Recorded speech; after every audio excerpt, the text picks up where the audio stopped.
buenas y bienvenidos al vídeo en el que abordaremos la crisis de la Baja Edad Media en los reinos peninsulares. Y es que los siglos XIV y XV estuvieron marcados por una profunda crisis demográfica, económica, social y política. Por tanto, la clase se divide en esos cuatro apartados. Si bien atendiendo a la diversidad territorial tenemos que tener en cuenta que la crisis afectó a Castilla sobre todo en el siglo XIV y a la Corona de Aragón en el XV. Pues empezamos, vamos a hablar de historia.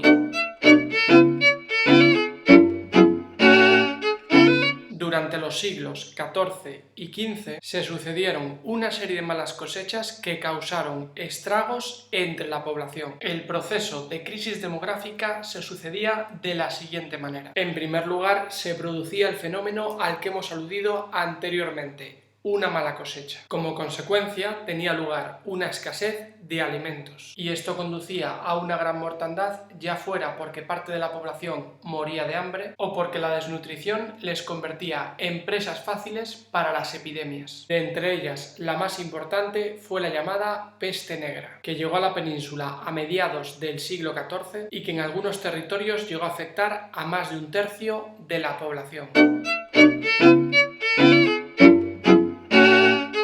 La crisis demográfica que acabamos de explicar tuvo importantes consecuencias en el campo de la agricultura. En primer lugar, la falta de población llevó a que muchas tierras dejaran de cultivarse, y eso tuvo dos consecuencias. Por un lado, se produjeron menos alimentos y por tanto la población pasaba más hambre.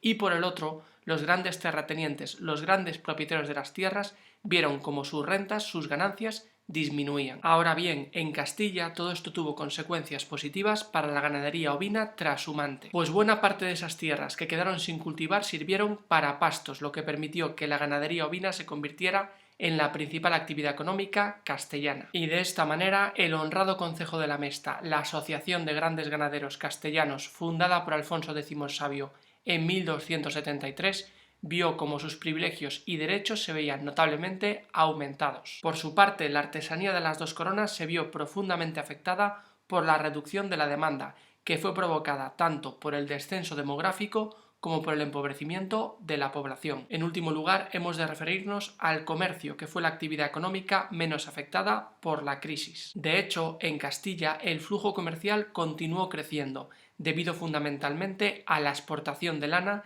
y a la importación de productos manufacturados procedentes fundamentalmente de Flandes, mientras que el comercio de la Corona de Aragón en el Mediterráneo se basó en la exportación de textiles y la importación de sedas y especias.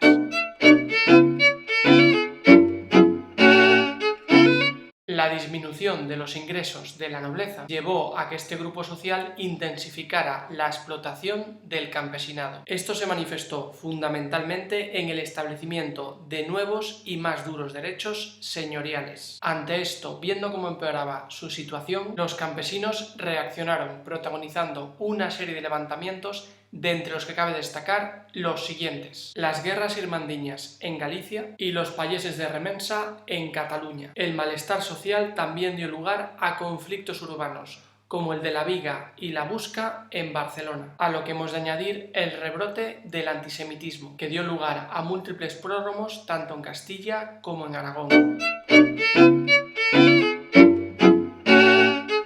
La crisis en el ámbito político tuvo su principal manifestación en la lucha por el poder entre la monarquía y los grupos privilegiados. Precisamente el rey Juan II de Aragón tuvo que hacer frente a una guerra civil que le enfrentó a la nobleza y al clero entre 1462 y 1472, una pugna que coincidió en el tiempo con otros importantes conflictos que afectaron al reino. Estamos hablando de la Remensa y de la Busca y la Viga.